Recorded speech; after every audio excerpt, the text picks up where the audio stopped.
2 Samuel chapter 8. After this, David defeated the Philistines and subdued them, and David took Mephibosheth out of the hand of the Philistines. And he defeated Moab, and he measured them with a line, making them lie down on the ground. 2 lines he measured to be put to death, and 1 full line to be spared. And the Moabites became servants to David and brought tribute. David also defeated Hadadezer, the son of Rehob, king of Zobah, as he went to restore his power at the river Euphrates. And David took from him 1,700 horsemen and 20,000 foot soldiers. And David hamstrung all the chariot horses, but left enough for 100 chariots. And when the Syrians of Damascus came to help Hadadezer, king of Zobah, David struck down 22,000 men of the Syrians. Then David put garrisons in Aram of Damascus, and the Syrians became servants to David and brought tribute. And the Lord gave victory to David wherever he went.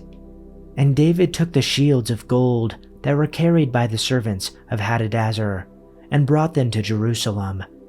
And from Betah and from Berothai, cities of Hadadezer, King David took very much bronze. When Toi, king of Hamath, heard that David had defeated the whole army of Hadadezer, Toi sent his son Joram to King David to ask about his health and to bless him because he had fought against Hadadezer and defeated him. For Hadadezer had often been at war with Toi. And Joram brought with him articles of silver, of gold, and of bronze. These also King David dedicated to the Lord, together with the silver and gold that he had dedicated from all the nations he subdued, from Edom, Moab, the Ammonites, the Philistines, Amalek, and from the spoil of Hadadezer, the son of Rehob, king of Zobah. And David made a name for himself when he returned from striking down 18,000 Edomites in the valley of Salt. Then he put garrisons in Edom. Throughout all Edom he put garrisons, and all the Edomites became David's servants. And the Lord gave victory to David wherever he went. So David reigned over all Israel, and David administered justice and equity to all his people. Joab, the son of Zeruiah, was over the army, and Jehoshaphat, the son of Ahilud, was recorder, and Zadok, the son of Ahitub, and Ahimelech, the son of Abiathar, were priests, and Seraiah was secretary, and Benaiah, the son of Jehoiada, was over the Cherethites and the Pelethites, and David's sons were priests. Chapter 9. David asked, "Is there anyone still left of the house of Saul, to whom I can show kindness for Jonathan's sake?" Now there was a servant of Saul's household named Ziba. They summoned him to appear before David, and the king said to him, "Are you Ziba?" "At your service," he replied. The king asked, "Is there no one still alive from the house of Saul, to whom I can show God's kindness?" Ziba answered the king, "There is still a son of Jonathan. He is lame in both feet." "Where is he?" the king asked. Ziba answered, "He is at the house of Machir, son of Ammiel, in Lo-debar." So King David had him brought from Lo-debar, from the house of Machir, son of Ammiel. When Mephibosheth, son of Jonathan, the son of Saul, came to David, he bowed down to pay him an honor. David said, "Mephibosheth." "At your service," he replied. "Don't be afraid," David said to him, "for I will surely show you kindness for the sake of your father Jonathan. I will restore to you all the land that belonged to your grandfather Saul, and you will always eat at my table." Mephibosheth bowed down and said, "What is your servant, that you should notice a dead dog like me?" Then the king summoned Ziba, Saul's steward, and said to him, "I have given your master's grandson everything that belonged to Saul and his family. You and your sons and your servants are to farm the land for him and bring in the crops, so that your master's grandson may be provided for. And Mephibosheth, grandson of your master, will always eat at my table." Now Ziba had 15 sons and 20 servants. Then Ziba said to the king, "Your servant will do whatever my lord the king commands his servant to do." So Mephibosheth ate at David's table like one of the king's sons.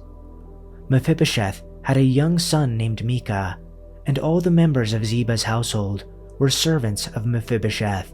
And Mephibosheth lived in Jerusalem because he always ate at the king's table. He was lame in both feet. Chapter 10. Now it happened afterward that the king of the Ammonites died, and his son Hanun became king in his place.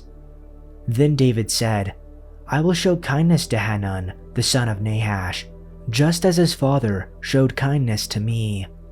So David sent some of his servants to console him about his father. But when David's servants came to the land of the Ammonites, the commanders of the Ammonites said to their lord Hanun, "Do you think that David is simply honoring your father, since he has sent you servants to console you? Has David not sent his servants to you in order to explore the city, to spy it out and overthrow it?" So Hanun took David's servants and shaved off half their beards and cut off their robes in the middle as far as their buttocks and sent them away. When messengers informed David, he sent servants to meet them because the men were extremely humiliated. And the king said, "Stay in Jericho until your beards grow back, and then you shall return." Now when the sons of Ammon saw that they had become repulsive to David, the sons of Ammon sent messengers and hired the Arameans of Beth Rahab and the Arameans of Zobah, 20,000 foot soldiers, and the king of Maacah with 1,000 men, and the men of Tob with 12,000 men. When David heard about this, he sent Joab and all the army, the warriors. And the sons of Ammon came out and lined up for battle at the entrance of the city, while the Arameans of Zobah and Rehab and the men of Tob and Maacah were stationed by themselves in the field. Now when Joab saw that the battle was set against him at the front and at the rear, he selected warriors from all the choice men in Israel and lined them up against the Arameans. But the remainder of the people he placed under the command of his brother Abishai, and he lined them up against the sons of Ammon. And he said, "If the Arameans are too strong for me, then you shall help me. But if the sons of Ammon are too strong for you, then I will come to help you. Be strong, and let's show ourselves courageous for the sake of our people and the cities of our God, and may the Lord do what is good in his sight." So Joab and the people who were with him advanced to battle against the Arameans, and they fled from him. When the sons of Ammon saw that the Arameans had fled, they also fled from Abishai and entered the city. Then Joab returned from fighting against the sons of Ammon and came to Jerusalem. When the Arameans saw that they had been defeated by Israel, they assembled together, and Hadadezer sent word and brought out the Arameans who were beyond the Euphrates River, and they came to Helam. And Shobach, the commander of the army of Hadadezer, led them. Now when it was reported to David, he gathered all Israel together and crossed the Jordan and came to Helam. And the Arameans lined up against David and fought him. But the Arameans fled from Israel, and David killed 700 charioteers of the Arameans and 40,000 horsemen, and struck Shobach, the commander of their army, and he died there. When all the kings, servants of Hadadezer, saw that they had been defeated by Israel, they made peace with Israel and served them.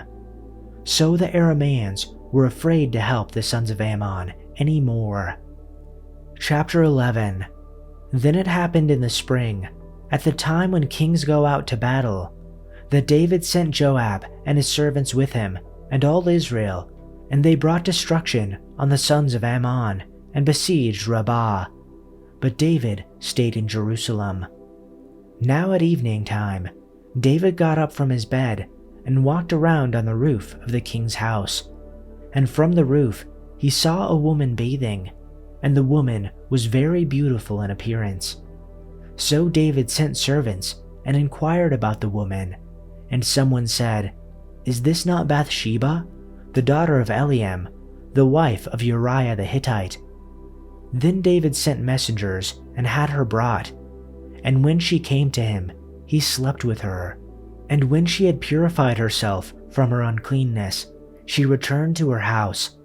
But the woman conceived, so she sent word and informed David and said, "I am pregnant."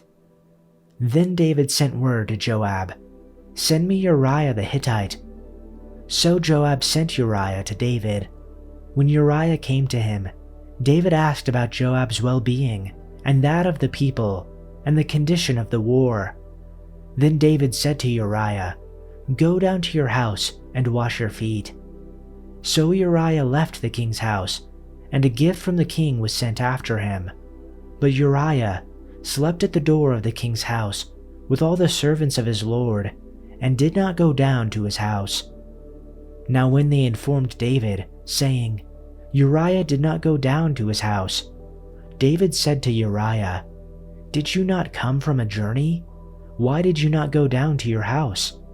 And Uriah said to David, "The ark and Israel and Judah are staying in temporary shelters, and my lord Joab and the servants of my lord are camping in the open field. Should I then go to my house to eat and drink and to sleep with my wife? By your life and the life of your soul, I will not do this thing." Then David said to Uriah, "Stay here today also, and tomorrow I will let you go back." So Uriah remained in Jerusalem that day and the day after. Now David summoned Uriah, and he ate and drank in his presence, and he made Uriah drunk. And in the evening Uriah went out to lie on his bed with the Lord's servants, and he still did not go down to his house. So the next morning David wrote a letter to Joab and gave it to Uriah to deliver. The letter instructed Joab, "Station Uriah on the front lines where the battle is fiercest, then pull back so that he will be killed." So Joab assigned Uriah to a spot close to the city wall, where he knew the enemy's strongest men were fighting. And when the enemy soldiers came out of the city to fight, Uriah the Hittite was killed, along with several other Israelite soldiers.